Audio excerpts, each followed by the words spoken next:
Okay, so in the previous unit, we talked about relations, functions, equivalence relations, and your z sub m, or the set of integers modulo m, or your modulo arithmetic. And this module or this unit begins with the topic binary operations. Okay, what is a binary operation? Is your addition with respect to the set of real numbers a binary operation? How about multiplication? What about your addition, your subtraction, and division? Which among the ordinary operations are considered binary operations? Now, before we answer those questions, let's look into the definition first of a binary operation. So when we speak of a binary operation, it is a function or an operation, okay, from a subset of A into set B, satisfying two conditions. First condition, the operation is well defined. What do we mean by that? The result after performing the operation is well defined and unique. Okay, unique. There is only one answer. Okay, it's well defined and unique. And the second condition is that the set is closed with respect to the operation. So if A and B, as you can see here, A and B are two elements of the set, and we operate them using the operation star, A star B, and if the result is unique and the result is a member of the set where we took A and B, or where A and B came from, then the operation is a binary operation. Now, going back to my question, okay, is addition a binary operation with respect to the set of real numbers? Okay, let's check into the condition. First condition, okay, is the answer unique? Yes. Take any two real numbers, for example, 2 plus 5. 2 and 5 are real numbers, yes. 2 plus 5 is equal to 7. Okay? Okay? And 7 is a member of the set of real numbers. Therefore, is addition a binary operation with respect to the set of real numbers? Yes. Okay? Because when we take any two real numbers and add them, the sum is also a real number. That's satisfying the closure property. Okay? So it satisfies closure property, and the previous property, the first property, the operation is well defined, and at the same time, the result is unique. Now, another operation, how about subtraction? Is subtraction a binary operation with respect to the set of whole numbers? Okay, again, ask yourselves, does it satisfy the two conditions? Okay, the first, unique. Answer is unique, the operation is well defined. And the second is the answer, a member of the set of real numbers also, to satisfy closure property. Okay, take any two real numbers, say negative 1 and 1/2. Okay? Negative 1 minus 1/2 is negative 3 halves. Yes? Negative 1 minus 1/2 is negative 3 halves. Okay? The answer is unique. And at the same time, the result, negative 3 halves, is also a member of the set of real numbers. Therefore, is subtraction a binary operation with respect to the set of real numbers? Yes. So what I mean by that? That when we operate on any two members of the set, the result is also a member of that set to satisfy closure property. Now, after this, we shall look into different mathematical systems and look into operations defined on those specific mathematical systems and check whether the operation defined on it is a binary operation or not. So, get ready because we will review your matrices, we will review your z sub m, but you know very well z sub m that was tackled in Unit 1, your set of permutations. Okay, recall your permutation or arrangements. Okay, set of permutation and some other mathematical systems. So, we have a lot in store for us this morning. Now, going back, how about multiplication? Is multiplication a binary operation with respect to the set of real numbers? Okay, again, take any two real numbers and multiply them. Is the result a real number? Yes. Yes. So closure property is satisfied. And also uniqueness. Okay? Well-defined and unique. For instance, 0.5 times 3, okay? Or let's say 2/3, 2/3 and 7, 2/3 times 7 is equal to 2/3 times 7 is equal to 14/3. These are elements of the set of real numbers, and this is also an element of the set of real numbers. Therefore, closure property is satisfied. And at the same time, the first condition, this is unique. Okay? There is only one answer. It's 14/3, nothing more. So 14/3 is a member of your set of real numbers. The numbers 2/3 and 7 are members of the set of real numbers. Therefore, it satisfies the first condition, which is well-defined and unique, and the second condition, closure. So therefore, we say that ordinary multiplication is a binary operation, under the, or with respect rather, sorry, WRT is with respect to the set of real numbers. Okay? So it's a binary operation with respect to the set of real numbers. I have a question for you. Okay? This is what you are to answer. How about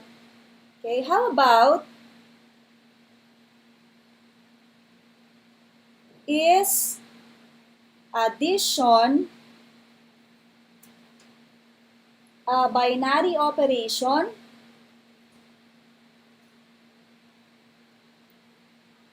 with respect to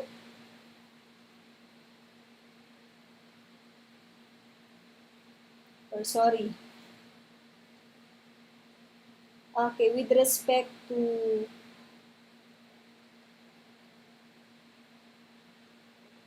the set of odd numbers? Okay, this is the question that I want you to answer. Okay, I want you to answer this. Is addition a binary operation with respect to the set of odd numbers?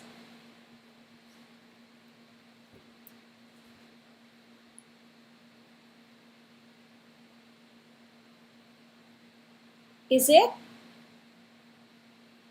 Oh no, Jade said no. Why not? Angelic said no also. Freddy said no. Jomar no. Cleto. Oh, most of you said no. Why? Which condition was not satisfied? No, obviously. Okay, remember that when you want to disprove a claim, a counterexample is enough. Okay, give me a pair of odd numbers. Give me a pair of odd numbers. Odd numbers, 1 and 3. Yes, 1 is odd, 3 is also odd. Look, 1 plus 3 is equal to 4. Look, 1 and 3 are elements of the set of odd numbers. Okay?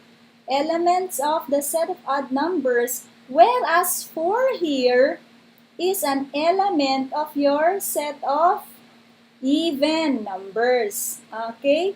So, clearly, closure property is not satisfied. Okay. Therefore, what can you say to this? Answer is no. It's a big no. Okay? No. Why? Because closure property is not satisfied.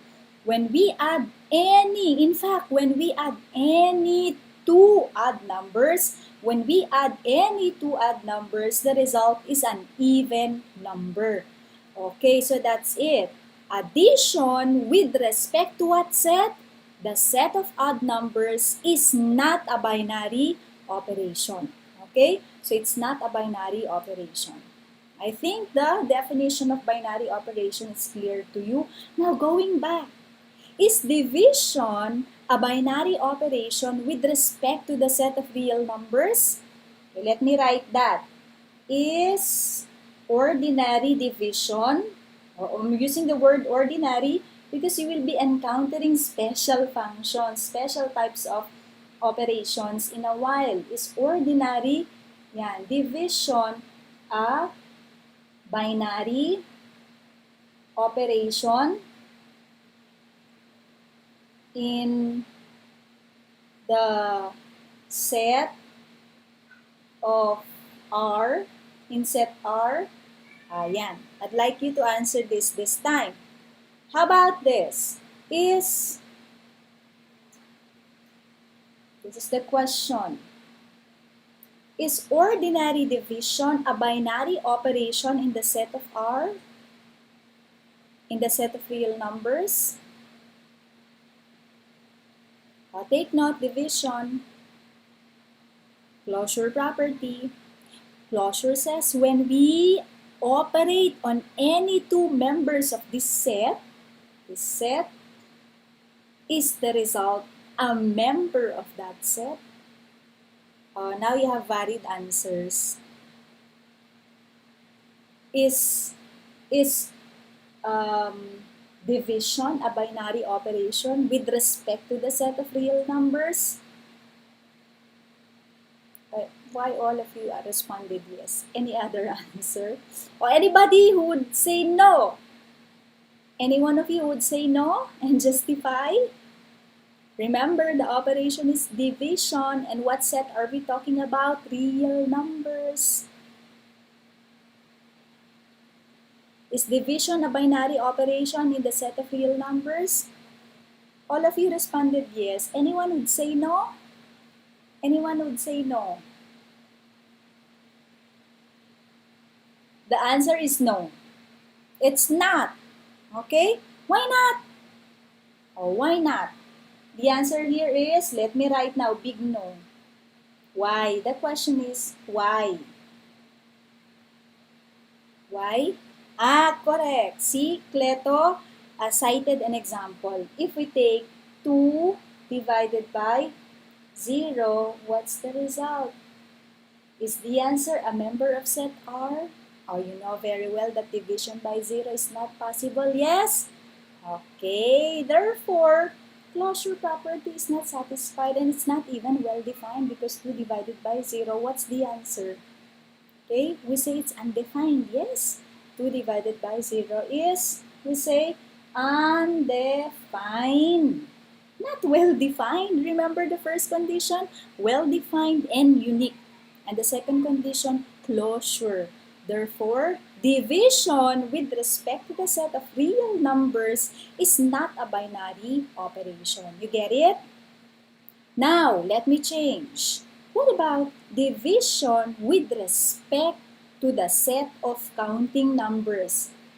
Okay, so if I say that, is division a binary operation with respect to the set of counting numbers or positive integers?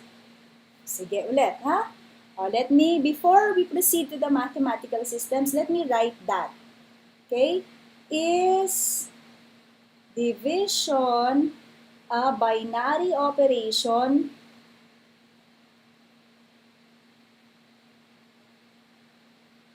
in the set of, let's say, z positive?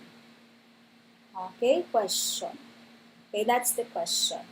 Is division a binary operation in the set z positive?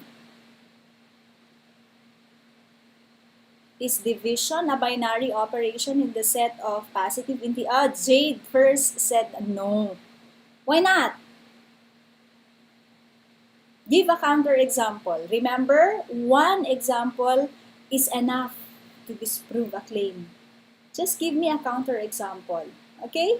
Identify any two integers, say 2 and 3. Operate on them using division. 3 divided by 2, what's the answer? It's a decimal, yes? Now, is this a member of Z positive? Is it? It's not. Okay? It's not a member of Z positive. Therefore, this is no. The answer is no. Okay, it's not. Is this a binary operation? The answer is no. Okay, so that's clear now. I think that is clear. Answer, it's not a binary operation. Okay, now we proceed to our next slide. Well, moving on, let's look into examples of systems. So this morning, we shall look into mathematical systems also. You know very well your set of integers modulo m. So just a recall, just a review of your set of integers modulo m. You know very well that when we speak of z sub m consists of all the positive remainders upon division by m, which is the modulus. So z sub m therefore has the elements 0, 1, 2, 3 until m minus 1. So for if your modulus is 7, then z sub 7 consists of the elements 0 to 6. Okay? For m equal to 8, then z sub 8 consists of the elements 0 to 7. Set of remainders upon division by m. Now we move on to the next. So, you know also the different operations defined on z sub m. We have addition modulo m and multiplication modulo m. You know this very well. Okay? A plus b modulo m means a plus b minus mk, where km is the closest multiple of the modulus less than the sum. Okay? And when we speak about multiplication modulo m, a times b is equal to a times b minus mk again, the closest multiple of m, which is less than the product of a and b. Question: is addition modulo m a binary operation? Is addition modulo m a binary operation? Is it a binary operation? Yes, we found that out before. In fact, if you come up with a table, okay, so let's look into, let's say, z sub 3. Okay, so for z sub 3, what are the elements? 0, 1, 2, 0, 1, 2. Okay, and let's operate, or you can, to check on closure property, we can prepare the table.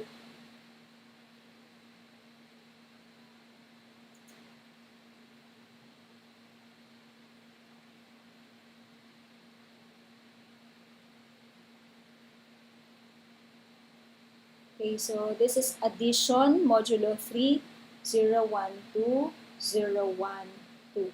0 plus 0 is 0. 0 plus 1, 1. 0 plus 2 is 2. 1 plus 0, 1. 1 plus 1, 2. 1 plus 2 is 3, but modulo 3, 0. Okay, 2 plus 0, 2. 2 plus 1, 3. Modulo 3, 0. And then 2 plus 2 is 4. Modulo 3 is 1. Now, How do we check on closure? Now check on all the entries in the table. Look, all entries in the table are members of set Z. Yes? No foreign element. 0, 1, 2, 0, 1, 2.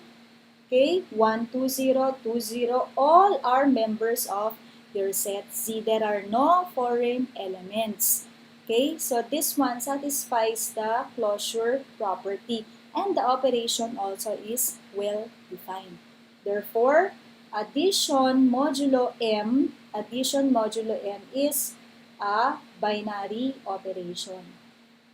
Kaya nga, in the handout or in the slide, ito na, nasa slide natin. Look at our slide. They are already binary operations on Z sub M.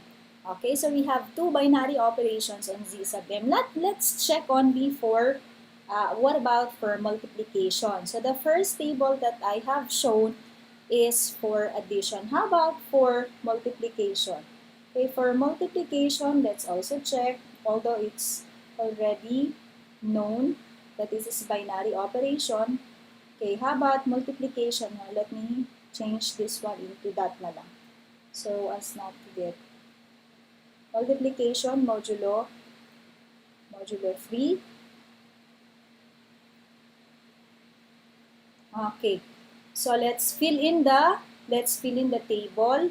This will all be zeros. Multiplication by 0 results to 0. Then 1 times 1 is 1. Okay, 2 times 1 is 2. 1 times 2, 2. 2 times 2 is 4. But 4 modulo 1, yes, 4 modulo 3 rather. 4 modulo 3 is 1. So take note that all entries in the table are elements of Z. 0, 1, 2, 0, 0, 0, 1, 2, 0, 2, 1. Okay? Nothing. Okay? All entries in the table are found in Z sub 3. Therefore, this also satisfies the closure property. Okay? So it is closed with respect to the operation. Closure is satisfied. So, multiplication modulo M is also a binary operation. It's also a binary operation. By the way, how do we call these tables? There is a special name given to this table. Starts with the letter C. Anyone? You may have encountered this before. Okay, these tables are called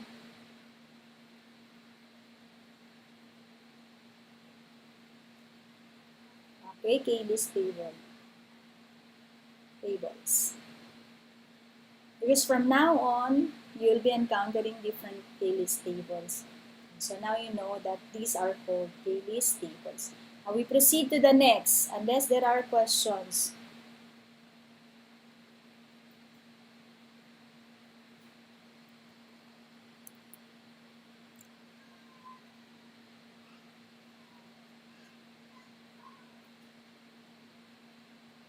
Next. Okay, this is the second set that we are going to talk about. So the first mathematical system that we discussed is the set of integers modulo M. Okay, we're done with the first mathematical system. We proceed to the next mathematical system, which is the set of permutations on n symbols. Okay, set of permutations on n symbols. So the second set is the set of permutations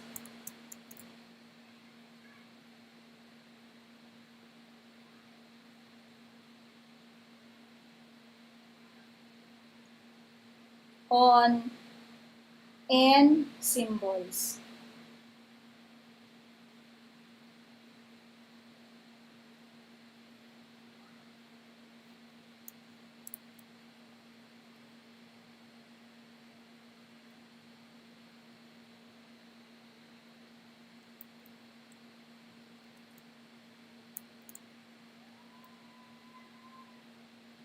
Okay.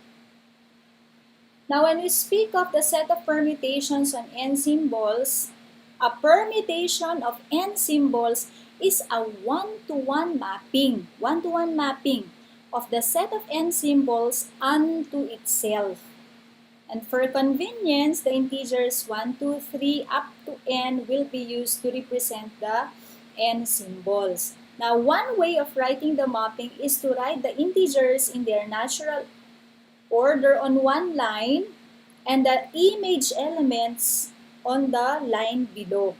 So the first line, the integers in their natural order, and the second line, the image elements on the line below. So that the image of each integer appears directly beneath that integer or directly below that integer. The array that is formed will then be enclosed in a bracket to distinguish it from matrices. Now, for any arrangements, I sub 1, I sub 2, I sub 3, until I sub n, of the integers 1, 2, 3, up to n, the permutation which maps 1 to I sub 1, 2 to I sub 2, okay, n to I sub n is given by the form. This form.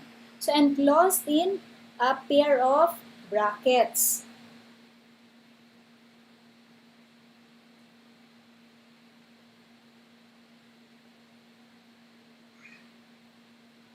So I sub 1, I sub 2, I sub 3, I sub 4 until I sub n. Depending upon how many symbols are we going to permute or map or arrange. Okay.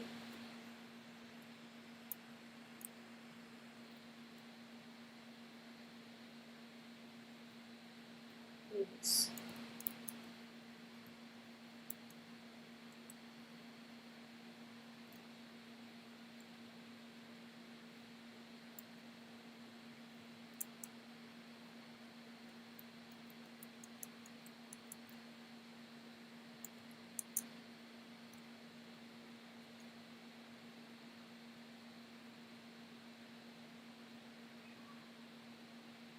So this is your set of permutations on n symbols.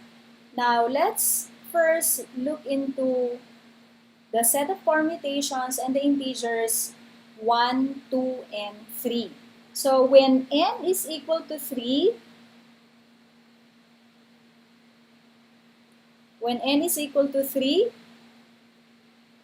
what are the let the integers be 1, 2, 3. The 3, 1, 2, and 3. So like what we said a while ago, the first line consists of the integers 1, 2, 3 in their natural order, 1, 2, and 3. Okay, and the second line, their image. Okay, their image or arrangements. Okay, so 1, 2, 3. Let enclose this in a pair of brackets. Now, let this be theta. We name this first arrangement as theta. So 1 is mapped to 1, 2 is mapped to 2, 3 is mapped to 3. It's a mapping. Next, 1, 2, and 3. Okay? Can you give me another way of arranging the numbers 1, 2, 3? We can arrange the numbers 1, 2, 3, the second line as 1, 3, 2. Okay, and we shall name this arrangement as beta. Next. So when we speak of permutation, we mean arrangement also, arrangement of the symbols. But instead of symbols, we are using the numbers 1, 2, 3. 3 symbols, 1, 2, 3. 3 numbers, 1, 2, 3. Next. Okay, again, first line, the numbers on their natural order. The numbers 1, 2, 3 in their natural order. And then the images below. Okay, we can shuffle the arrangement of the second numbers. So another possible arrangement of 1, 2, 3 is 2, 1, 3. And we name it as mu. Okay, let's name it as mu. Next, another one, 1, 2, 3. Okay, another possible arrangement of the numbers 1, 2, 3 is 2, 3, 1. And we shall name this as row. Okay, row. Next, again the numbers in their natural order. And then again arrange another arrangement of the numbers 1, 2, 3, 3, 1, 2. And we name this as the signum. Okay, and lastly, 1, 2, 3, arrange it into 3, 2, 1. And let this be omega. Okay, omega. Okay, so if you have three different symbols or if you have three different objects, how many ways can you arrange it? There are how many? 1, 2, 3, 4, 5, 6. Okay, 6 possible arrangements. If I have 2 then, if I only have 2, if I only have 2 symbols or 2 subjects or 2 objects rather, how many arrangements are possible? How many arrangements are possible? If I only have 2, then there are, if I have 1, 2, okay? And then baligtarin mo lang, 2, 1, 2 only. Yes? So Jeric is correct, sorry. Jeric and Cleto and the rest who follow. There are only 2 arrangements. So please put in mind, when we speak of permutation, we mean arrangement. So if you have 3 objects, let it be represented by the numbers 1, 2, 3. Okay, so the numbers 1, 2, 3 here are just representations of the objects or of the symbols. In how many ways can we arrange the objects? How many ways? That's given by the second row. Okay? This is given by the second row. Take note that we shuffled the places of 1, 2, and 3. Okay? To come up with all the possible arrangements. And how many are they? Or how many possible arrangements could we make? 6 if there are 3 elements. Okay? So, one possible arrangement as it is, 1, 2, 3. And then another possible arrangement, you swap the places of 2 and 3. It becomes 1, 3, 2. Another possible arrangement, swap the place of 2 and 1, 3. So, 2, 1, 3. Until you come up with how many arrangements? 6 arrangements. Okay? So, 6 arrangements. We name them theta, beta, mu, rho, sigma, and omega. Okay? So, these are the elements of your S sub 3. So, let me write now, S sub 3 has the elements theta, okay, beta, mu,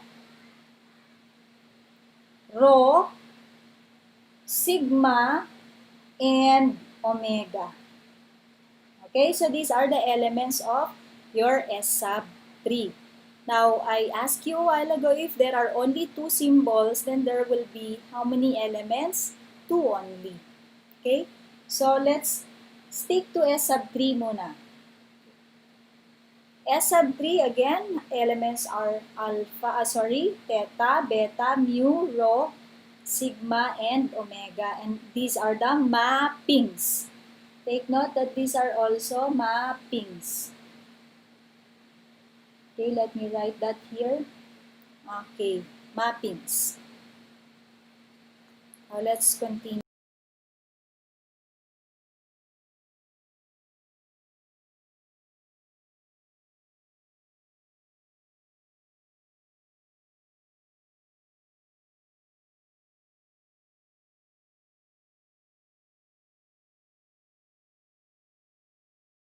go back. Reconnection successful. Yes po.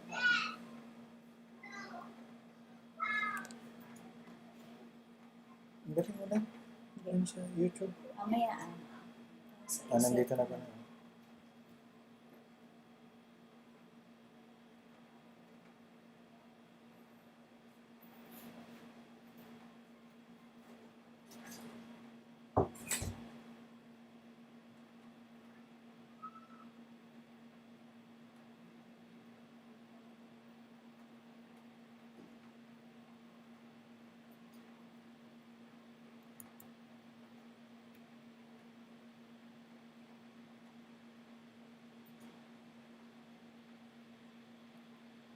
So we're back. Can you hear me?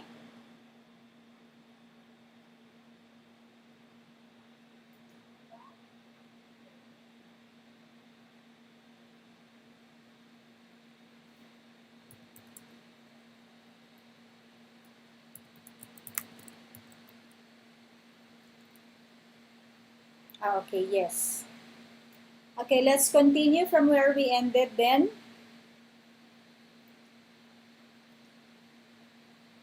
Ayan. So for S sub 3.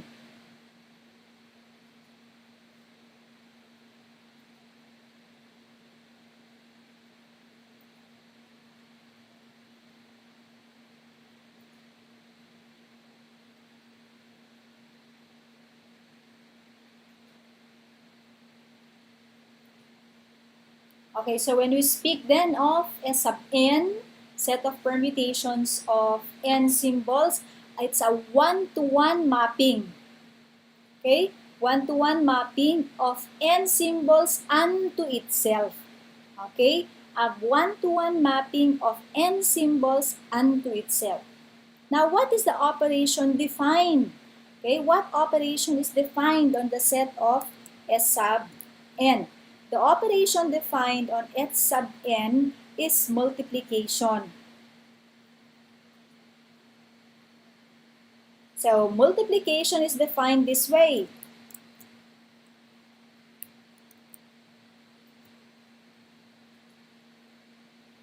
So, if Pn or if rho and sigma are any two members of S sub n, the product of P and sigma, okay, denoted as P circle sigma is defined as the why P?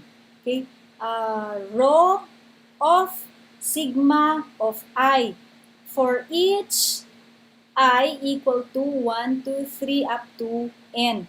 That is P times sigma means perform the mapping P first, and then perform the mapping P on the result. Okay? For example,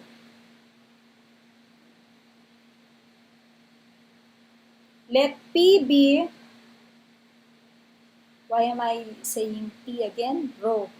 Let rho be the mapping 1, 2, 3, 4, then 2, 1, 4, 3, and let sigma signum be 1, 2, 3, 4, 3, 2, 4, 1. What do we mean by P or rho times sigma? Rho times sigma. And what do we mean by rho of 1? Okay, rho of 2 and so on and so forth. Rho of 1 will be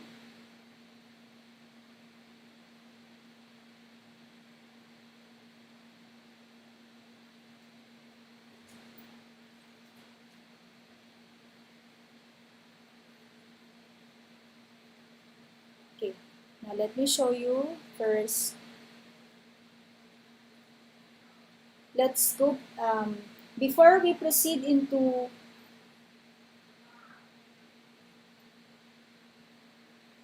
preparing a table, Cayley's table for S sub 3, that's for later, reserve it for later. Let's look first into the definition of the operation defined on the set S sub n.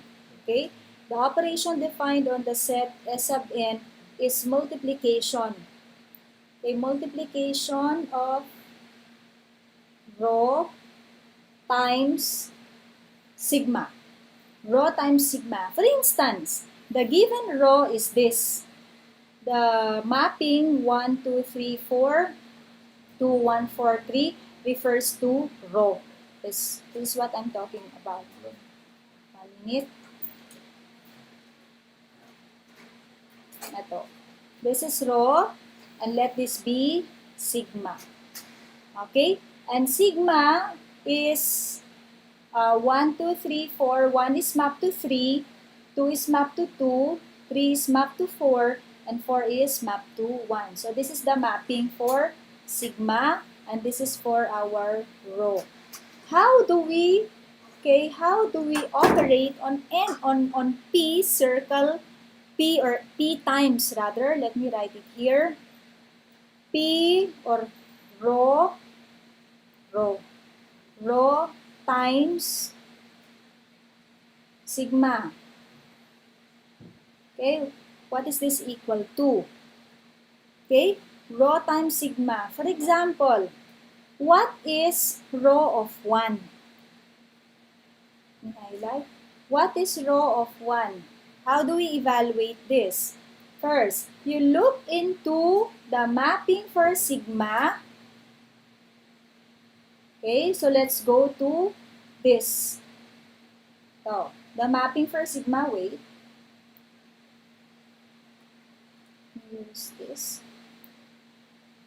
In the mapping, 1 is mapped to 3. Yes? 1 is mapped to 3. Okay? Sigma maps 1 to 3. But when this is acted upon by rho, when 3 is acted upon by rho, okay? When 3 is acted upon by rho, it maps it to 4. And therefore, rho of 1 is equal to 4. Again, where do we start? From sigma. Okay, look. In sigma, 1 is mapped to 3. Okay? 1 is mapped to 3.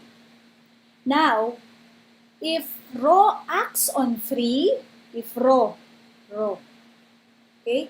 If rho acts on 3, go to the previous mapping. 3 is mapped to 4. Okay? 3 is mapped to 4. Therefore, rho of 1 is equal to 4. Okay? Rho of 1 is equal to 4. Let's look at the second. How about then rho of 2? Okay? Rho of 2. From here. Rho of 2 is equal to rho of sigma of 2. Okay, so you have to look into sigma first. Look at sigma. Okay, here. 2 is mapped to 2. Okay, so that's it. 2 is mapped to 2. When rho acts upon 2, okay, when rho acts upon 2, it maps it into 1. Correct? Therefore, rho of 2 is equal to 1. Arlene is right. Arlene said 1. Correct. How about, okay, how about then rho of, what then is rho of 3? And what about rho of 4? Okay, what will this be? Going back to our mapping. Rho of 3 will be rho of sigma of 3. Sigma of 3 maps sigma of 3 or 3 is 4. 3 is mapped to 4. 3 is mapped to 4. But when rho acts upon 4, it brings it into the image 3. Therefore, what is this equal to? What is it equal to? This is equal to, okay, correct, you're right, 3. Next, how about row of 4? How about row of 4? So row of 4, go to your sigma. 4 is mapped to 1. Okay? 4 is mapped to 1. But when row acts upon 1, look, 1 is mapped to 2. 1 is mapped to 2. Therefore, this is equal to 2. Okay? Okay, it is equal to 2. So that is the operation. That is the operation defined on S sub n. So that's how we define rho, circle, sigma. Now let's go back to S3. Okay, let's go back to S sub 3. Can you operate on the following? What is, okay, please take note of this, okay? So that our answers would be uniform, we have to stick to the following mappings. That theta is as is 1, 2, 3, 1, 2, 3. And beta is 1, 2, 3, 2, 1. Let me erase this first so that we could visibly, or this is mu yan. Now, let's prepare a table similar to the Cayley's table that we have prepared, okay? That we have prepared in our set of integers modulo m. Okay, let's do that. So let's have it here.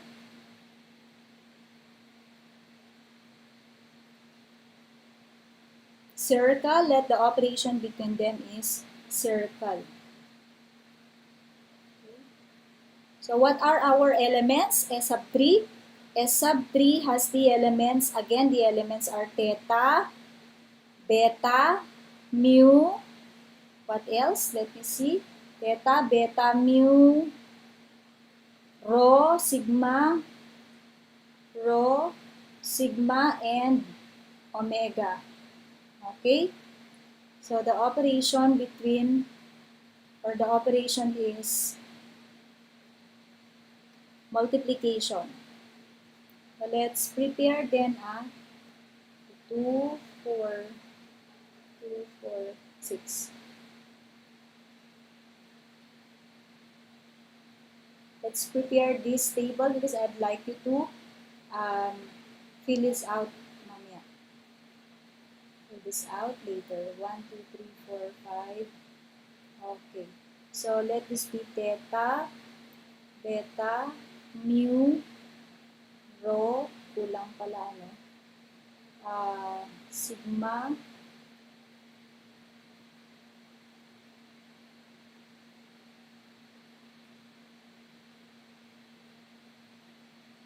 and omega. Theta, beta, mu,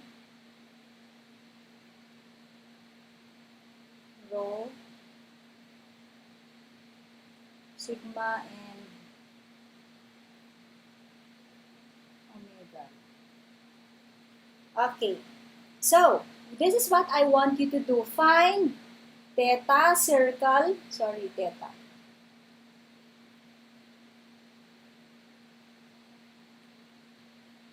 Find theta. What is theta? Circle theta or times theta. What is it equal to? Theta times beta. What is it equal to? Beta times beta. What is it equal to?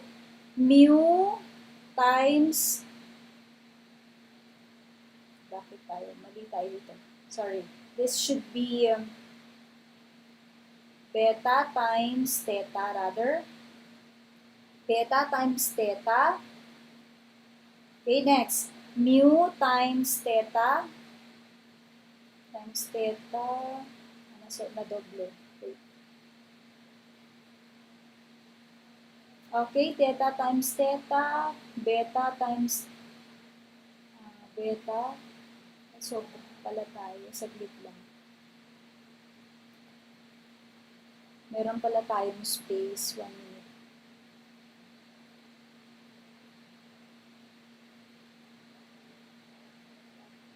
Okay.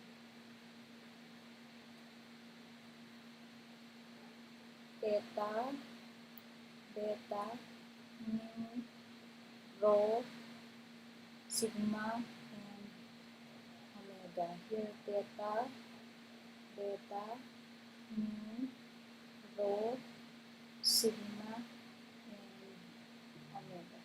Okay, so fill this out. Fill the table with your answers. Theta times theta, beta times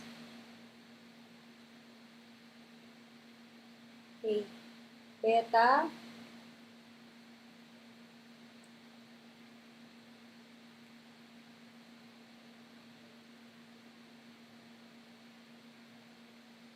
beta times theta, mu times theta, what is it equal to? Rho times theta, sigma times theta,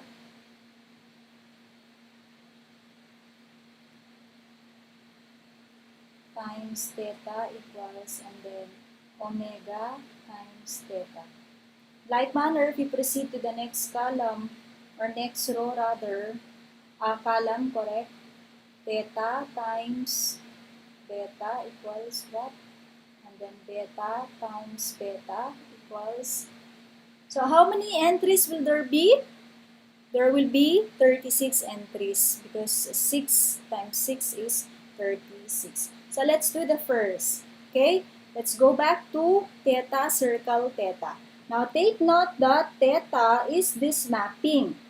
Theta is 1, 2, 3, 1, 2, 3. Okay? Theta, circle theta. Theta, 1 is mapped to, let's use this. 1 is mapped to 1, therefore 1 is mapped to 1. Okay? So theta unto itself will still yield, okay, 1. 2 is mapped to 2, therefore 2 is mapped to 2. Then 3 is mapped to 3, 3 is mapped to 3. So theta times theta, what's the answer? This is theta. Okay? Next, how about beta times theta? Okay? What is beta times theta? What is it equal to? Let's write our beta here. Beta a while ago is 1, 2, 3. What arrangement did we have for beta? Let's go back. Beta is 1, 3, 2. Ito, 1, 3, 2. Beta is 1, 3, 2. Let me copy. 1, 3, 2. Okay, so beta, circle theta, what is it equal to? Beta times theta. Beta times theta, we begin from theta. Okay? Begin from theta, from here. In theta, 1 is mapped to 1. Okay? 1 is mapped to 1. But in beta, 1 is mapped to 1. So, 1 din siya. Okay? 1, 1. Next, for theta, theta maps 2 to 2. Okay? Theta maps 2 to 2. And in beta, 2 is mapped to 3. Therefore, 2 is mapped to 3. Okay? Next, in theta, 3 is mapped to 3. Okay? And when beta acts upon 3, look, when beta acts upon 3, it brings it into the image 2. Okay? So, 3, 2. And what is this equal to? This is equal to, this in fact is equal to your beta. Yes, this is in fact your beta, 132, 132. Yes, so this is equal to beta. Now, do the rest. And how about B circle? Now, I will leave these ones to you, the first row entries. We proceed to the second column entries. So let's, let me check first.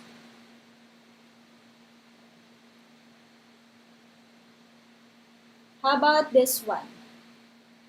Okay, I want you to do B circle B. Beta circle beta. Let's write here. What will this be? Beta circle beta. What will be mu circle beta? Okay, what will this be? What is rho circle beta? What is sigma circle beta? What is omega circle beta? Okay? May we have this first. Beta circle beta. So let's see. What is beta circle beta? Okay, let's see. 1. Beta. Let me remove this first. Okay. Beta maps 1 to 1. Beta maps 1 to 1. So, 1, 1. Next, beta maps 2 to 3. Maps 2 to 3. However, 3 is mapped to, ano to? Beta 2 ito, sorry. I forgot to write it. 2 ito. Okay, again. In beta, 2 is mapped to 3. However, 3 is mapped to 2. Therefore, 2, 3. Okay, 2, 3. You get it? Next, in beta, 3 is mapped to 2. 3 is mapped to 2. Okay? However, 2 is mapped to 3. Therefore, 3, 2. Okay, so what is this? Beta circle beta is beta itself. Okay? Beta circle beta is beta itself. Correct? Beta circle beta is beta.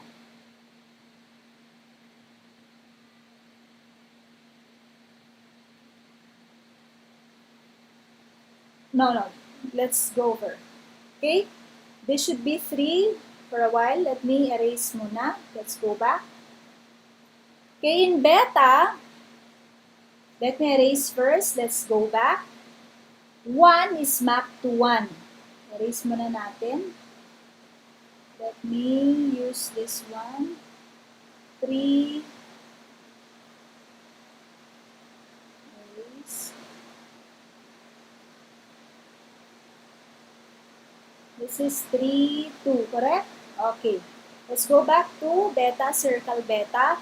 1 is mapped to 1. Therefore, 1 is mapped to 1. Next, in beta, 2 is mapped to 3. Okay? However, 3 is mapped to 2. Therefore, 2 is mapped to 2. Okay? Next, in beta, 3 is mapped to 2. 3 is mapped to 2. Okay? I hope you can follow. Yan. 3 is mapped to 2. But 2 is mapped to 3. Therefore, this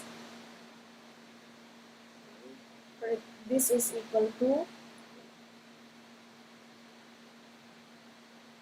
therefore this is 3. And this is in fact your theta. Okay, this is your theta. So, beta circle beta, ito, beta circle beta is theta. Okay? 1, 2, 3. Next, I want you to do mu circle beta. How about mu circle beta? What is it equal to? Okay, mu circle beta, you begin from beta. And then, it will be acted upon by mu. Okay, let's copy first our mu. Ano yung mu natin kanina? The arrangement of the numbers is 2, 1, 3. 2, 1, 3. Let me write that here. Mu is equal to the mapping. Okay, 2, 1, 3. Okay, that's it. Did we copy it correctly? Let me see. Mu is 1, 2, 3, 2, 1, 3. Okay. So what then is mu circle beta? What is mu circle beta? What's the answer? Okay, mu circle beta, what is it equal to? Let's see, mu, we begin from mu. Okay, from mu, 1 is mapped to 2. From mu, 1 is mapped to 2. However, in beta, 2 is mapped to 3. Okay, so 3. Gets it? Gets nyo? Okay, next. How about 2? Okay, in mu, we begin from, sorry, let me go over this once again. Beta maps, let me remove this first. Let me remove everything first so that it will be clear. Okay. 1, 2, 3. Si beta natin ay 1, 3, 2. Correct? Mu is 2, 1, 3. Correct? Okay. So, going back. 1, 2, 3. Mu circle beta. Mu circle beta, we begin from beta first. Okay? From beta. So, beta maps 1 to 1. And in mu, okay, take note that mu circle beta and beta circle mu will yield different results. So, we have to be very careful. From where shall we start? From here. Okay, from here. Like what we did in the previous example. So, beta muna. Look at beta first. Okay, so beta, in beta, 1 is paired to 1. 1 is mapped to 1. And when mu acts upon 1, it brings it into 2. Okay, you're right, 2. Next, beta, okay, maps 2 to 3. Beta maps 2 to 3.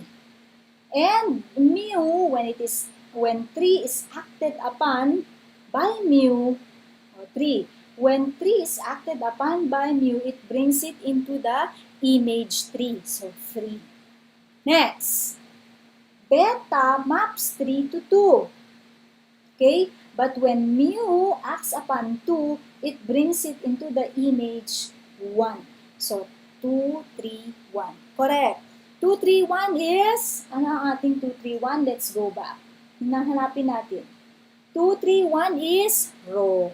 Okay? This. 2, 3, 1 is in fact our row. Okay. So, mu circle beta is row. Let me see if we got it correctly. 2, 3, 1. Okay, next. We move on to the next. How about, sige, just to show you that it is not commutative. Can you do beta circle mu? What is beta circle mu? Okay, tingnan natin. Okay, beta circle mu. Sige, let's do it together. Beta circle mu, we begin with mu. Mu pairs 1 to 2. Okay? Mu. Ito tayo. Itong dalawa. Mu maps 1 to 2. But beta maps 2 to 3. Therefore, 1, 3. Next, mu maps 2 to 1. Okay? Mu maps 2 to 1. But beta maps 1 to 1. See? Maps 1 to 1. Therefore, 2 to 1. Correct? Next, mu maps 3 to 3. But beta maps 3 to 2. Therefore, 3, 2. And what is this? 3, 1, 2 corresponds to what element? 3, 1, 2 is, let's check once again. Let's check. 3, 1, 2 is sigma. Okay, so you're right. Shari, correct. Sigma. But this is equal to sigma. Okay, next. How about rho circle beta? Okay, how about rho circle beta? I want you to, let's copy first. Si rho natin. Rho, what do we have na? We have here theta, we have here beta, mu. Let's put here rho, so we have a guide. Okay, let's put in here rho. Okay, 1, 2, 3. Okay, rho is, what's the arrangement ni rho? 2, 3, 1. 2, 3, 1. How about sigma? What's the arrangement for sigma? For sigma, the arrangement is 3, 1, 2. Ito nga siya. 3, 1, 2. And for omega, our arrangement is 3, 2, 1. Is it 3, 2, 1? Okay, correct. 3, 2, 1. Okay, 3, 2, 1. Okay, so let's perform all other operations on all members of S sub 3. Because there are 6 times 6, 36. So what's next in our list? Okay, mu circle beta. We're done with that. Mu circle beta, what was our answer here? It's rho. Okay, next one. I want you to do this now. Rho circle beta. Okay, rho. The next is, I want you to do rho circle beta.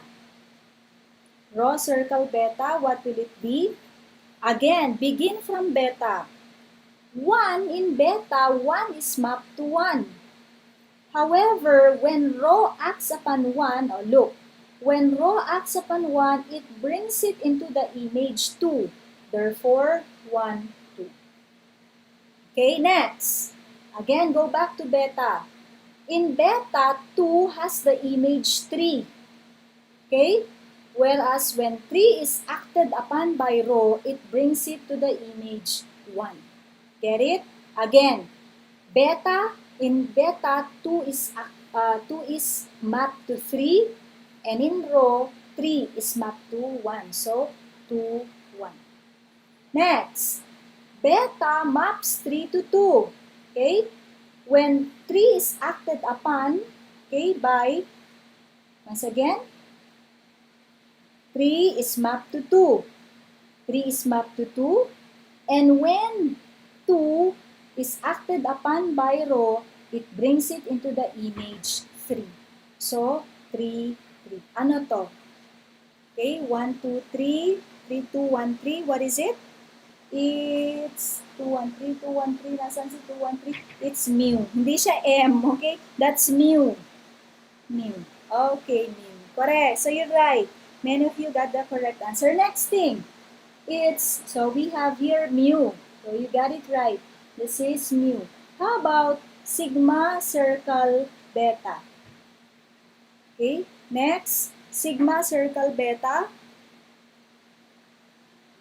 Sigma circle beta, what is it equal to? Sigma circle beta ba tayo? Oh yeah, correct. Sigma circle beta. Let's do it together. So as not to lose time, sigma circle beta, begin from beta. 1 is mapped to 1, but in sigma, 1 is mapped to 3. So 1, 3. Next, 2 is mapped to 3, but in sigma, 3 is mapped to 2. So 2, 2. Next, in beta, 3 is mapped to 2, but in sigma, 2 is mapped to 1.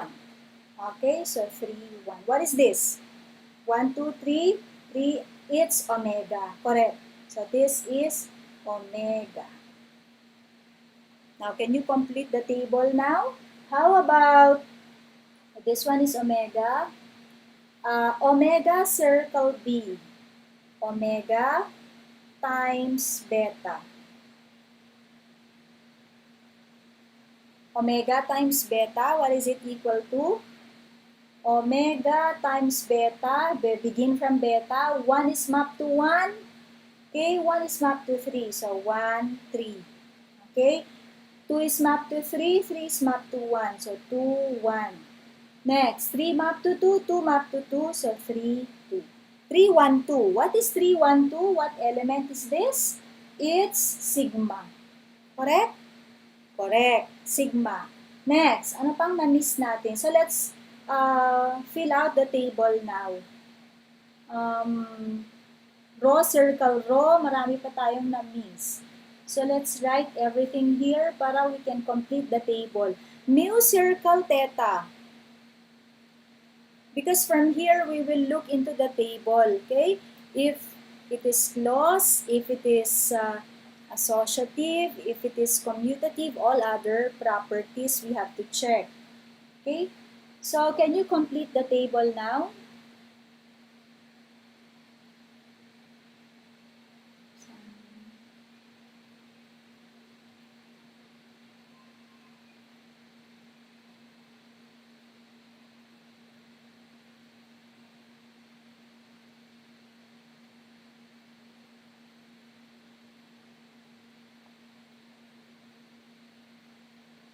So, let's complete the table now.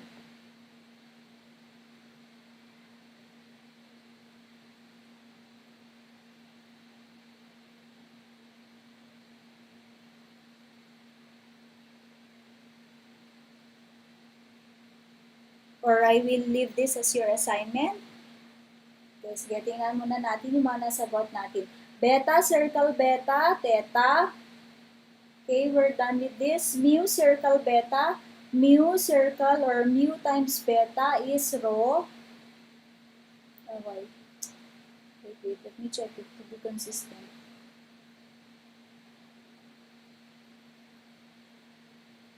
Okay, so mu circle beta here is, what is this? Mu circle beta is rho. Rho circle beta is mu. Sigma circle beta is omega. Omega circle beta, what did we find here? It's sigma. This is sigma. Is sigma. Okay, so we're done with the, how about this? Theta circle beta. Theta circle beta, did we do that? Sige, tingnan na lang natin. Theta circle beta. Let's look at theta circle beta. Let's see, theta circle beta. So we begin from beta. 1, 1, 1, 1, 1, 1, 1. So 1, 1. And then 2. Where are we? Ito wala tayo. Fill this out, the first column. Anyone who did this already, the first column and then the second column, let's do it together then, one by one na lang. So we could complete the table. So from here, we have to look into theta circle, theta times mu, what is it equal to? Beta times mu equals mu times mu equal to rho times mu equal to sigma times mu equal to omega times mu is equal to, and then sigma theta times rho equals beta times rho equals beta times rho, and then mu times rho equals, okay, mu and then rho times, bakit yun? Times this should be rho, okay, times rho, multiply to itself, and then sigma times rho, what is it equal to? And then omega times sigma times rho, what is it equal to? Okay. Ito muna tayo. How about mu circle? Mu times theta. Mu times theta. Let me write it here. So remember that your theta is the mapping 1, 2, 3, 1, 2, 3. Okay, so let's answer mu. What's that? Ito. Mu circle theta. Mu circle theta. What is it equal to? Mu circle theta. So begin from theta. 1 is mapped to 1. 1 mapped to 1. Okay, and then in mu, 1 is mapped to 2. So 1, 2. Next, okay, theta maps 2 to 2. And in mu, 2 is mapped to 1. So 2, 1. Next, in theta, 3 is mapped to 3. 3 is mapped to 3. But in mu, 3 is mapped to 3. So 2, 1, 3, which is in fact your mu also. Okay, so go back to the table. I will have to write here mu. Next, how about rho times theta? Okay, let's have rho times theta. Okay, what will this be? What will this be? Rho times theta, let's see, rho times theta, begin from theta, 1 map to 1, 1 map to 2, so 1, 2. 2 map to 2, 2 map to 3, so 2, 3. 3 map to 3, 3 map to 1, so 3, 1, which is in fact your rho. Oh, by now, may nakikita na dapat kayo dyan, no? Okay, some observations. So what will this be? Rho. If we continue, what will this be? Okay, what will this be? Sigma circle theta. What will it be? If we have sigma circle theta, what will it be? Sigma circle theta, what will it be? It will be sigma. And if we have omega circle theta, it will be omega. But you have to verify, okay? Okay, next. How about theta circle beta? Theta circle beta. Okay, theta circle beta. Theta circle beta. Let's do that here. Theta circle beta. Theta, is that theta? No, I think it's not. Yeah, theta pala. Circle beta. Theta circle beta, what is it equal to? Omega, let's see. Theta circle beta. Beta, 1 map to 1. 1 is mapped to 1. And then 1 map to 1. So 1, 1, 1. Omega beta. Let's see. Next, we continue. Beta maps 2 to 3. And theta maps 3 to 3. So 3, 2, 3. Then beta maps 3 to 2. And theta maps 3 to 2 to 2. So, what is this? 1, 3, 2. 1, 3, 2 is still beta. Okay? So, it's still beta. So, let's have here beta in the table. Okay. So, we have 1, 2, 3, 4 columns more. 4 columns more. So, to complete the table. Theta, what do you think? What do you notice with the first row? Look at the first row and the first column. So, even without performing the operation, what do you think? What will this be? This will be mu. This will be rho. This will be sigma. And this will be omega. Okay? So, what I want you to do now is to fill out the remaining. So, let's look at theta, circle, mu. Meron na tayo. Ito na tayo. Starting from here. From here na tayo. From here. Papunta dyan. Okay. Beta, circle, mu. What is beta, circle, mu? Ito, beta circle mu para to complete the third column. Beta circle mu. Let's do it together then. Okay, beta circle mu equal to,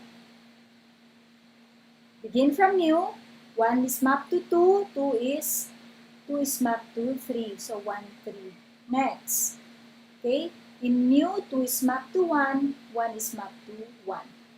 Next, in mu, 3 is mapped to 3, and in the beta, 3 is mapped to 2. What is this? 3, 1, 2 is what element? 3, 1, 2, 3, 1, 2 is sigma. So answer is sigma. So what's the result here? This is equal to sigma. So let's write here sigma. Next, mu circle mu. What is mu circle mu? Mu circle mu. What will it be? Okay, mu unto itself. Mu maps 1 to 2. But mu maps 2 to 1. So 1, 1. Next, mu maps 2 to 1. And mu maps 1 to 2. So 2, 2. 2, 2. Mu maps 2 to 3. 3 to 3 rather. Okay, so 3. 1, 2, 3. Which is theta. Correct. Okay, Jeric said theta, so you're right. So let me put here theta. Sana may makita na kayong pattern. Look at this. I want you to pay attention to this. Let me highlight. What is beta? Circle beta. What is it? Yan. What is mu? Circle mu. Theta. What is theta? Circle theta. Theta. Okay, because from here we could derive all the other properties already. It's some patterns are slowly revealing. Now we proceed to the next. Next, so we're done with mu circle mu. And what was our answer here? Our answer was theta. Move on to the next. Rho circle mu. Rho circle mu. What will it be? Okay, rho circle mu. Start from mu. 1 is mapped to 2. 2 is mapped to 3. So 1, 3. Next, start from mu once again. 2 is mapped to 1. And 1 is mapped to 2. So 2, 2. Next, start from mu once again. 3 mapped to 3. 3 mapped to 1. Okay, what is this? 3, 2, 1 is? 3, 2, 1. 3, 2, 1 is omega. Okay, omega. What's your answer, beta? It's omega. Okay, so answer here is omega. Next, we proceed to the next. How about sigma circle u? Sigma circle mu. Okay, sigma circle mu, what is it equal to? Okay, again, from mu. Start from mu. Mu, 1 is mapped to 2. Okay, 1 mapped to 2, but 2 is mapped to 1. So 1, 1. Next, go back to mu. 2 is mapped to 1, but in sigma, 1 is mapped to 3. So 2, 3.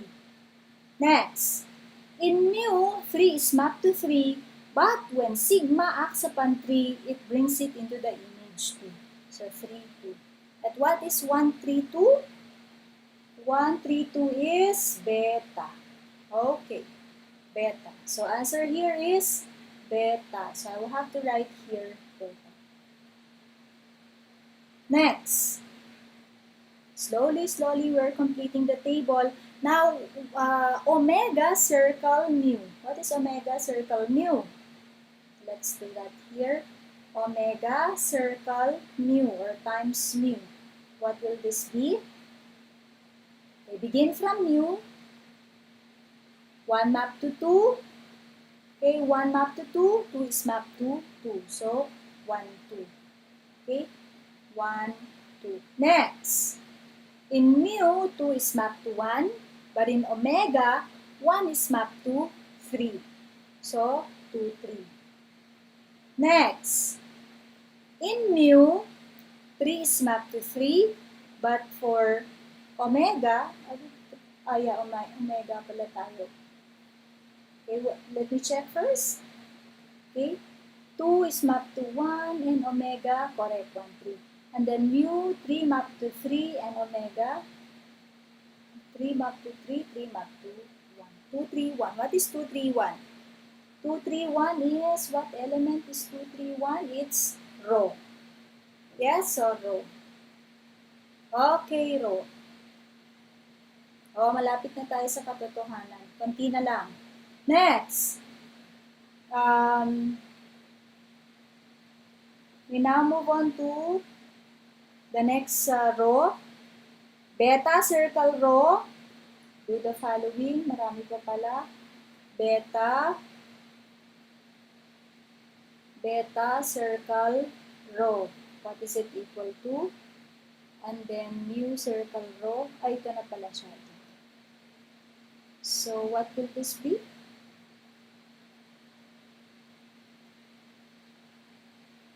We have answers to this already, yes? Mu circle omega times mu is rho. Ito na lang. So, we're done with this. This will be rho. Next, beta circle rho. What is it equal to? Beta circle rho. Beta. Okay, let's have beta circle rho. Beta circle rho. What is it equal to? Okay, beta circle rho is rho first and then beta. Rho, 1 is mapped to 2. Okay, 2 is mapped to 3. So 3, 1, 3. Next, 2 mapped to 3 and then 3 mapped to 2. So 2, 2. 2, 2. Next, 3 mapped to 1. Okay, and 1 mapped to 1. So 1, 1. What is it equal to? 3, 2, 1 is, what is 3, 2, 1? It's omega. Correct? This is omega. So answer here is omega. Are you still okay? Okay pa kayo? Kaya pa? Okay, next. Or I leave this as your assignment na lang. Okay, so I want you to fill out the table. What did we get for beta circle? Beta circle rho is omega. So we found here omega. Okay, omega. And the rest, please do it on your own. So we could move to the rest, but we cannot move to the rest unless we have completed the table because the next questions would require checking on the inverses. Okay, now let's go back to the PowerPoint presentation because I have prepared questions for you regarding S sub n.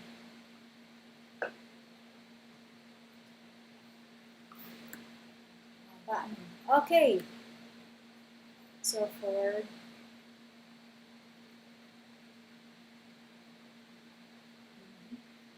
S sub 2, maybe skip S sub 2. Okay, so this is what I'm going to add up in your assignment. So aside from completing the table, I'd like you to do the following. Number 1, see first if you could see it clearly. Can you see the PowerPoint presentation? Wait, 1 minute. Diba naman? Naglalag kasi siya. Ah, yes, ma'am. Okay. So, hindi ka na-move. Or is it not moving? Yeah. Yung PowerPoint presentation ito. Still, what can you see on your screen? Still binary operation on S sub n? It's alright. If you can't, if it's not very visible, then I will pause the task on the binary operation. So, ba't hindi siya nag-move? Balik mo na. Move. Sa Ready, yes? My PowerPoint presentation, let me see first. Click mo, double click.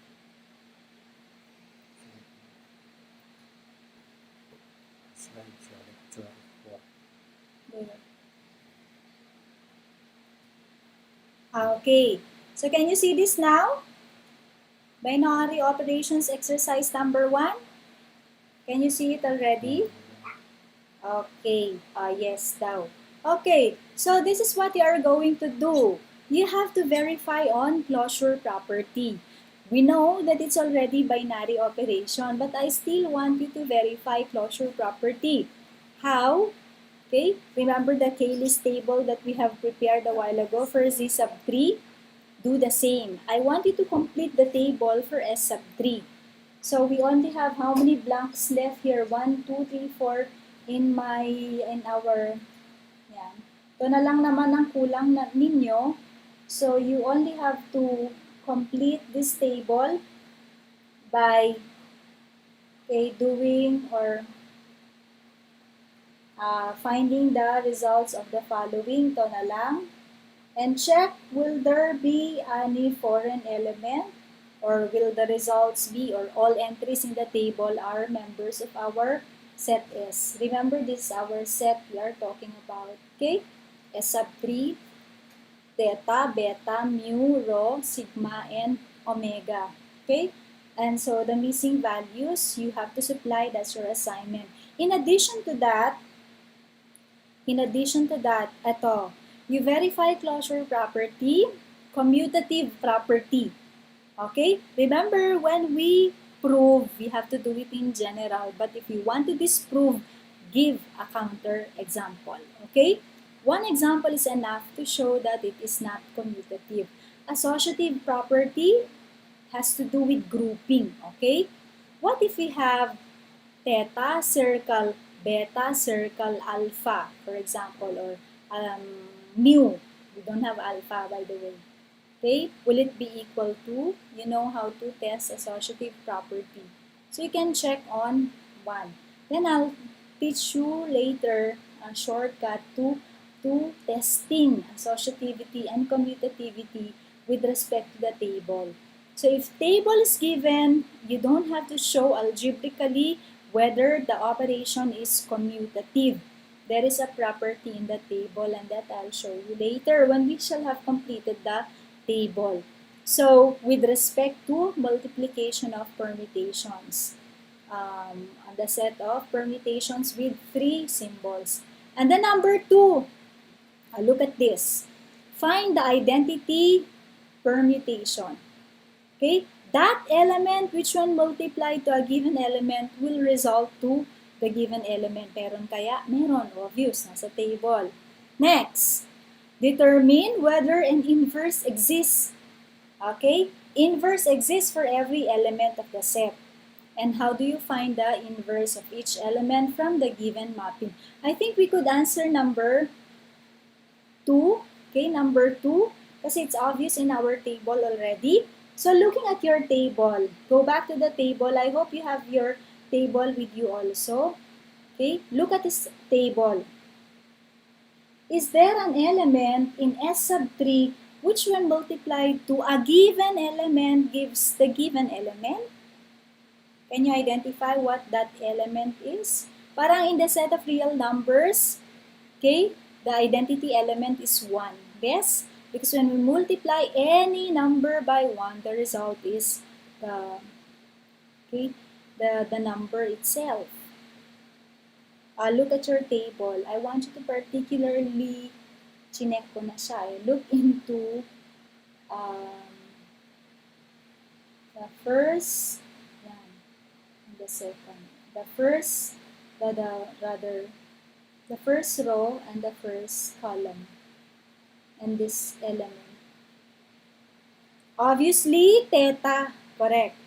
Yan, sabi nyo nga, theta is the identity element. Kahit bali-balik ta rin mo, no?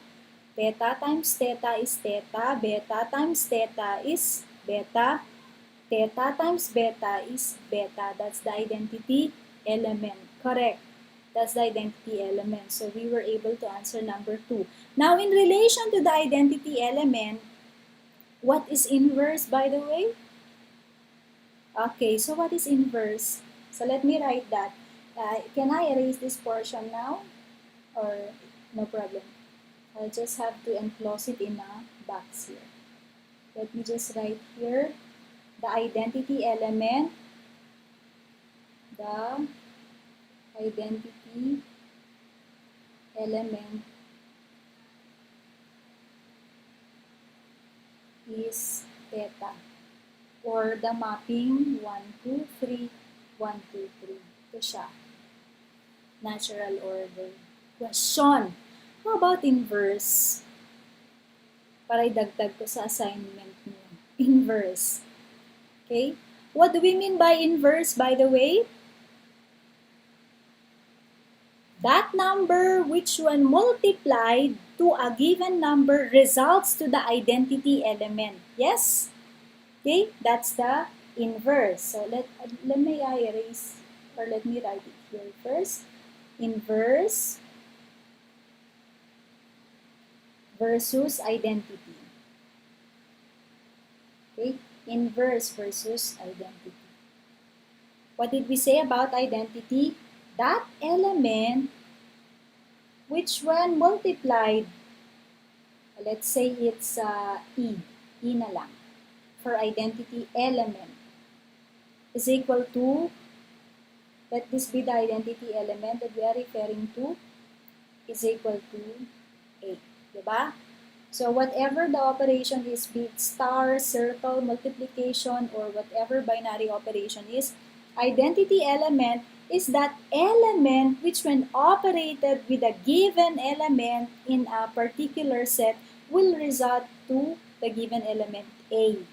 So what then is an inverse? This time, an inverse is that which when operated with A will result to the identity element. Take note that this is the identity element. Okay? Identity element. And let this be represented by A inverse na. Okay? So this is the inverse element. This is the inverse. So when the inverse is when a number or a member of the set is operated or combined by whatever the operation is with its inverse, the result should be the identity element. Now take note that we said a while ago that our identity element, the identity, bakit our? Okay? The identity element in S sub 3 is theta, which is the mapping or the permutation. Yan. Okay? Take note that this is the identity element. So if I would ask you now, can you find,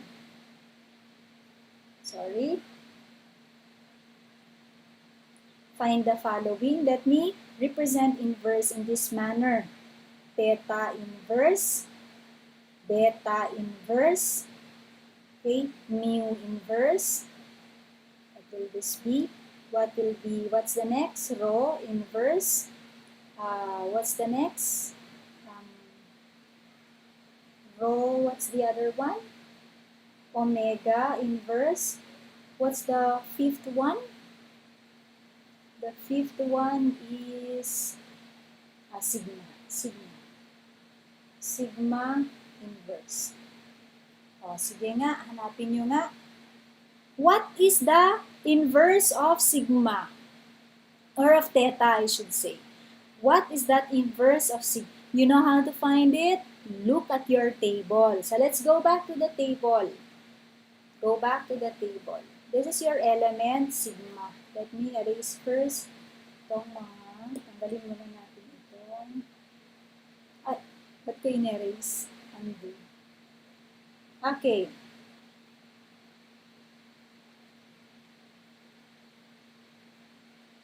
Okay. Look along your table.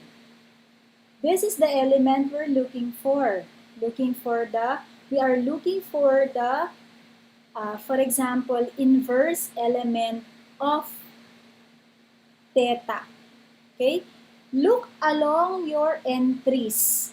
Remember that when we say inverse, that element which when multiplied to a given element will yield the identity element. And take note that our identity element is theta. So ito siya. Okay? What have we multiplied to theta to get theta? It's theta. So, let's go back. Let me write now. Theta inverse is theta itself. Okay? Theta inverse is theta. How about beta inverse? Beta inverse, ask yourself, what should I multiply to beta? Okay, what should I multiply to beta to get theta, which is the identity element? So go back to your table. What should I multiply to beta to get theta? Ano yung nasa taas? Siya yun. Ito. Correct, beta. So, this is equal to beta. Sige, para mabawasan kayo ng assignment. Can you answer the rest then? What is the inverse of mu? What is the inverse then of mu? So from here, okay, what's the inverse of mu? What will it be? It's mu itself. Correct. Okay. So mu, rho, sigma, and omega. Okay? So these are the inverses. So let me go back to the PowerPoint. Have you answered it? Yes. So how do you find the inverse of each element from the given mapping? Now you can verify mu, circle mu, you'll end up with theta. Okay, are there questions at this point? Do you have questions at this point? Now we proceed. Or what time is it now? Let's go. Pala, ano? Show that we're done with this as inverse. Okay, answer number 4 na lang. Okay, you answer number 4. Answer number 4, I think we could end up with this, so we can continue this later. We will continue later because time is running out. Question number 4.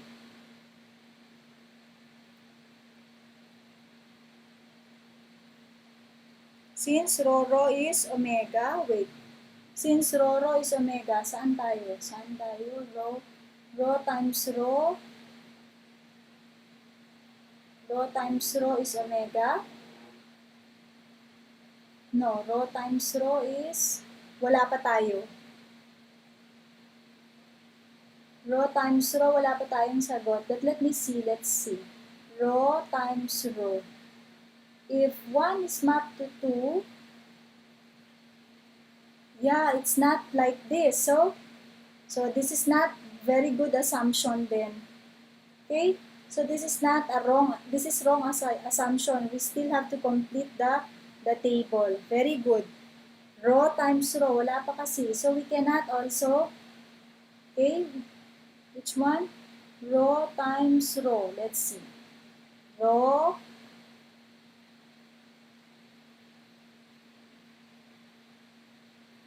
circle rho. Baka merong elements na walang inverse. Let's see. Rho circle rho. 1 is mapped to 2. 2 is mapped to 3. Correct. Okay, 1, 3.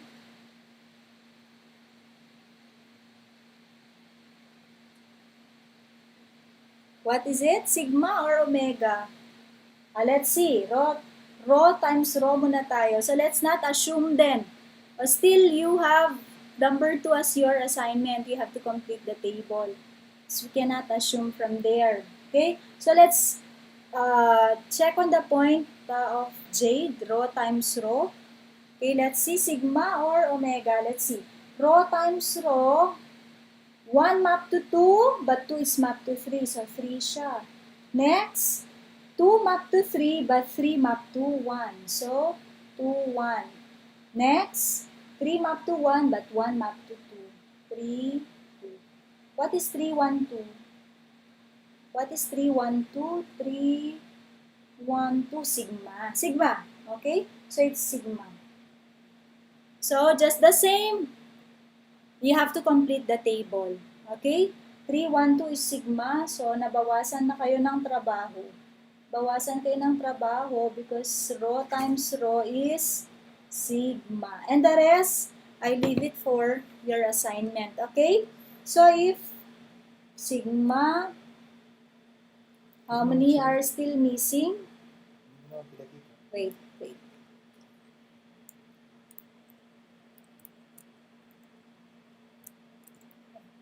Sa OBS. Ito ang ulit. Yun. Okay, so the following will still have to be filled out. Ito. Any one of you who has completed the table already? Wala pa. Okay. So, at the moment, we have identified B inverse is beta, mu inverse is mu. And this rho, you have to find out for rho, for sigma, and for omega. So, you have three items additional in your assignment. Find the inverse of what? Rho, of sigma, and of omega. Okay? Next. So, let's go back to the PowerPoint then. I want you to answer now. Nasagot nyo na to. Yeah, number 4 and number 5, we answered that already. What's your answer for number 4? What's the answer to number 4? Is ordinary division a binary operation in the set of real numbers? What's your answer? It's no. No. Okay, number 5. Is ordinary addition binary operation in the set of odd numbers? Okay, not a binary operation also. Now, how about the set of even numbers with respect to addition and multiplication? Let me add. How about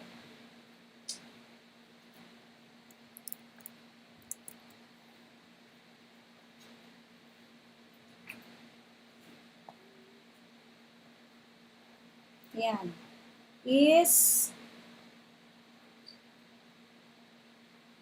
Is addition a binary operation in the set of even numbers? Next, letter A. Letter B, is multiplication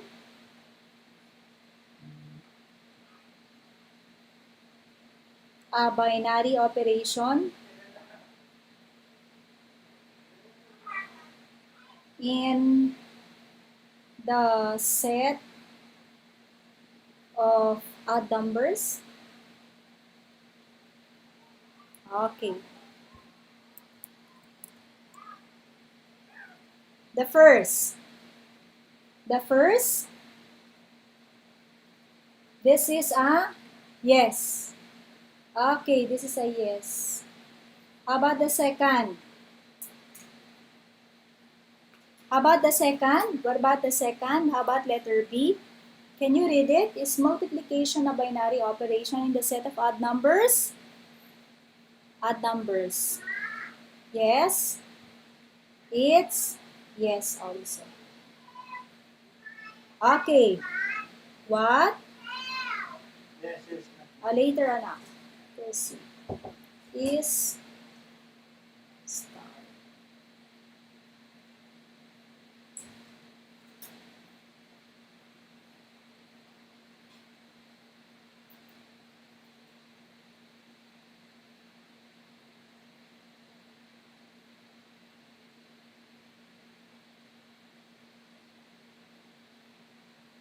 Okay.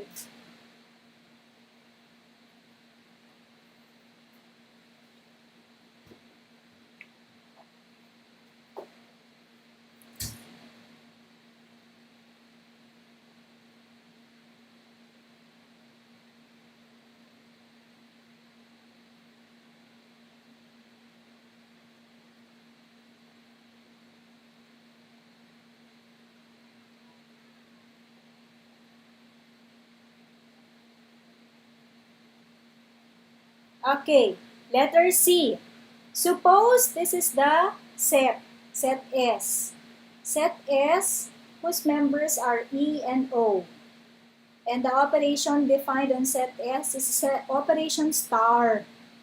And the operation is also defined by this table. E star E is E, E star E is E star O is O star E is O star O is E. Question. Is star a binary operation on set S?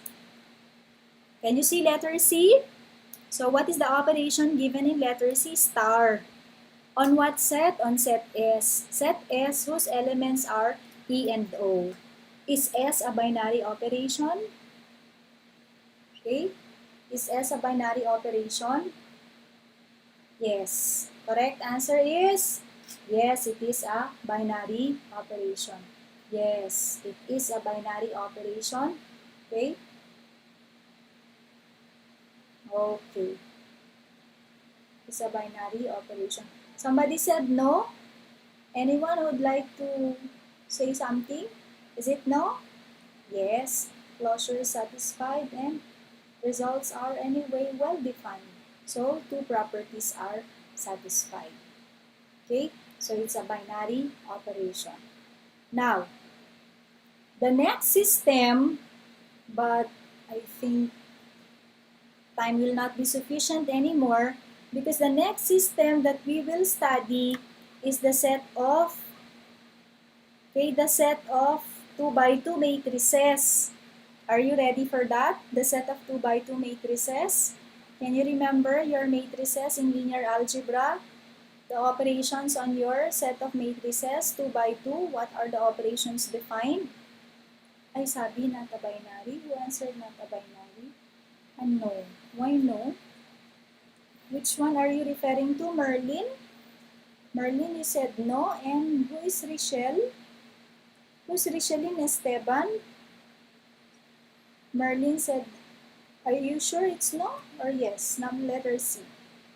Okay, is this not a binary operation? Okay, the operation is well defined. Answers are in the table, okay? And answers are unique. And then the answers are all members or entries in the table. This is how to justify also. All entries in the table are elements of S.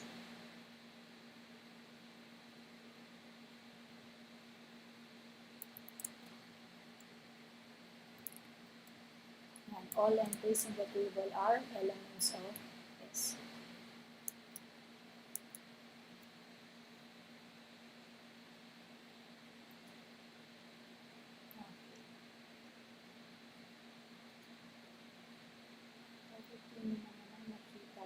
Slideshow ko.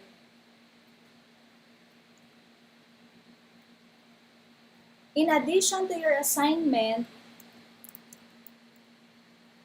na lang kayo. Yeah. Okay? I want you to yes, no, to answer the following. Number 6, given the set of integers where the operation star is defined as the first number plus twice the second number. Prove whether or not star is a binary operation on set Z. Okay, prove whether or not star is a binary operation on set Z. I think we could answer number 6 together so that you will have a guide in answering number 7 and number 8. Okay, would you like to answer? Would you like that we answer now number 6? Okay, so let's answer together number 6 then. Okay, number 6, let me copy first the problem. Number 6 says the set of integers with the operation star. Okay, the operation is star such that star is defined as a star b is defined as the first number plus twice the product of plus twice the second brother. Prove whether or not star is a binary operation on set Z. Okay? Prove whether or not star is a binary operation on set Z. So how shall we show that? So this is the given in number 6 so that you will know how to do it, how to do number 7 and number 8. Okay, now the closure property is already established in the set of real numbers and the set of integers. We can use these properties to justify, okay, because these are already accepted or these are properties already well established and well accepted. So we can use the properties of your set of real numbers and the properties of Z to justify. This is anyway not your ordinary multiplication, not your ordinary addition because it's defined as the first number plus twice the second number. So, with respect to the set of integers. Okay, so with respect to the set of integers, let's look first at one example. Okay, so give me a pair of integers, let's say 3 and 2. What is 3 star 2 from the definition? Take note that 3 and 2 are all elements of Z. Okay? 3 and 2 are all elements of Z. Now, 3 star 2 as defined by number 6 is A plus 2B. The first number 3 plus, okay, plus twice the second. Okay? So what is it equal to? 3 star 2 is equal to 7. Now, is the result an element of Z? Yes, 7 is an element of Z. But like what I said, this is not enough, okay, to claim or to say that star is a binary operation. Because when we prove, we have to do it in general. Ay, ma'am, dun sa, okay, sa number 4 daw kanina yun. Okay, sa number 4. Okay. So, let's go back. We have to prove in general. So, knowing that A star 2B, A star B rather,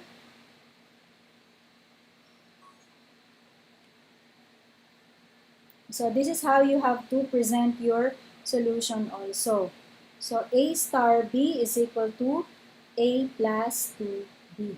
So we let A and B be elements of the set of integers. So by definition of the operation star, by the definition of star, okay, we have A star B is equal to A plus 2B. How sure are we that the result will be an element of Z? Okay? How sure are we that the result will be an element of Z? Now, how will you reason out? Since A here, this number here is an element of Z, okay? And 2 times B, 2 is also an element of Z, and B here is also an element of Z, okay, by, when you multiply the 2, surely the product is also an integer because we have closure property of, okay, of the set of integers with respect to addition. So how will you reason out? By by the way, by multiplication, because the operation between the two is, since 2 is an integer and b is an integer, okay, the result is for sure an integer. By what property? How will you justify that? By closure property of z with respect to multiplication. Okay? Now, how sure are we that the sum, okay? So now we are sure that this is an integer. Let me erase first. So the product of the two must be an element of z. Now, going on, the sum this time. How sure are we that when we add the two, the sum is also an element of z? Okay? How sure are we that when we add the two, an integer and another integer, the result is another integer? By closure property of z with respect to addition, ordinary addition. With respect to ordinary addition. Okay, with respect to ordinary addition. So, from here, we can now say that A star B is equal to C, which is an element of Z. So, we were able to show that star is a binary operation. Okay, star is a binary operation. Star, therefore, we can now justify that star is a binary operation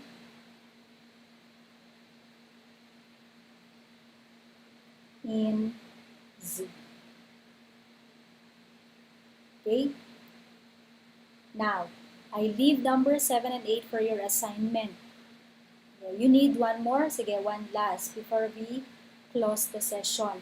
Let's say set Z, and the operation, this time the operation is asterisk, and let the operation be defined. A asterisk B is equal to, let's say, square root na lang, square root of AB. Okay, square root of AB. So, the operation is asterisk. Okay? Okay, the operation is asterisk. And the set upon which the operation is defined is set Z. And the operation is defined as the square root of AB. Okay? So,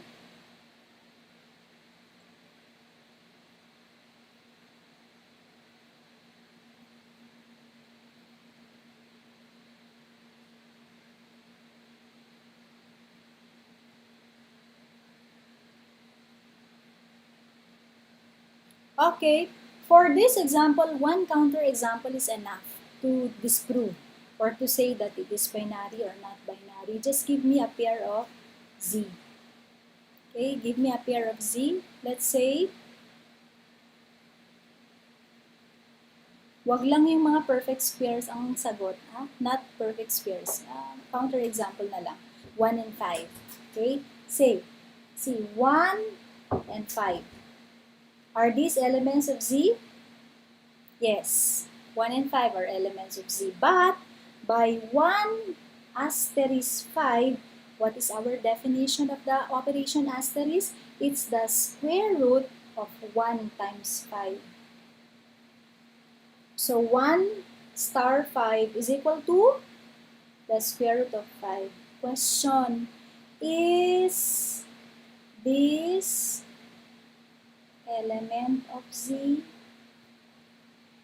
Is this an element of Z? Is the result square root of 5 an element of Z? Okay, answer is no. Therefore, right away you can say asterisk is not. Ay, asterisk ba to? Hashtag, yes. Okay, hashtag. Hashtag is not or sharp, diba? Is not a binary operation. Is not a binary operation, as simple as that. Okay? Are there questions at this point? I think we could end up here, and then we can continue next meeting. Okay? So we can continue next meeting with your set of matrices. Set of 2 by 2 matrices. Please go over your linear algebra and review the operations on matrices because we shall look into the properties also. But before 2 by 2 matrices, I will go back to your assignment, diba? S sub n, S sub 3. Okay, I will check on your tables and then we list down all the properties. Okay? So if there are no questions at this point, then we call it a day. Thank you very much for joining our live session. The material will be uploaded to Lens. Okay, my PowerPoint presentation will also be uploaded to Lens, plus the exercises that we had this morning will also be attached. Anyone who has a question in mind, or anybody with doubts or points of clarification? Wala? None so far?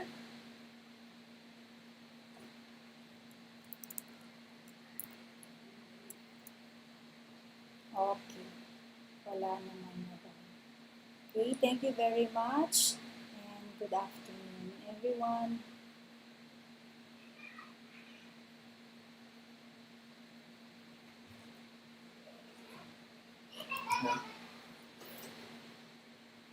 Pa ako So kung may tanong kayo, pwede na kayong magtanong.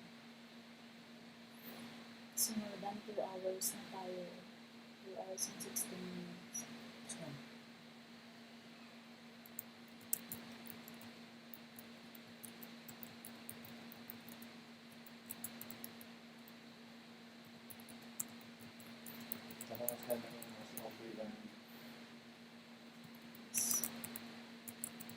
Kasi natin na siguro.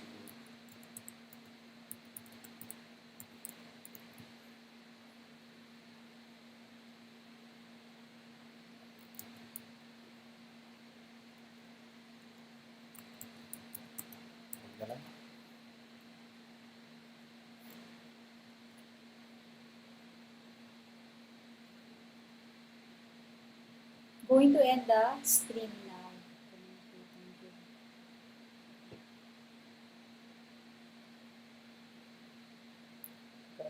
Pagka mawala na.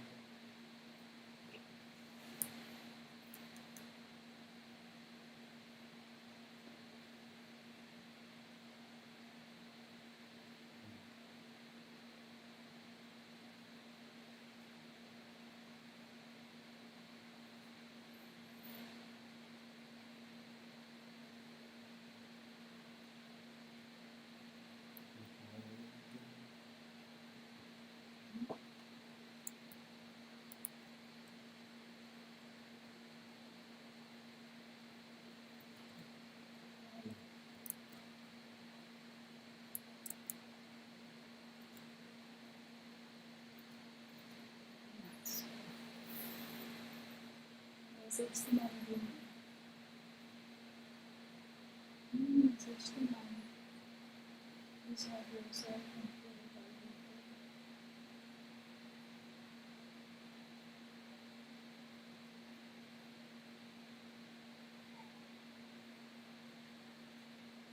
Okay, reminder daw. Reminder, can you still hear me? A reminder from Ma'am Maribel. Paki-remind mga second year and third year students na mag-evaluate daw ng teachers. Mag-evaluate daw kayo. Mag-evaluate daw kayo. 3 p.m. 3 p.m. naman.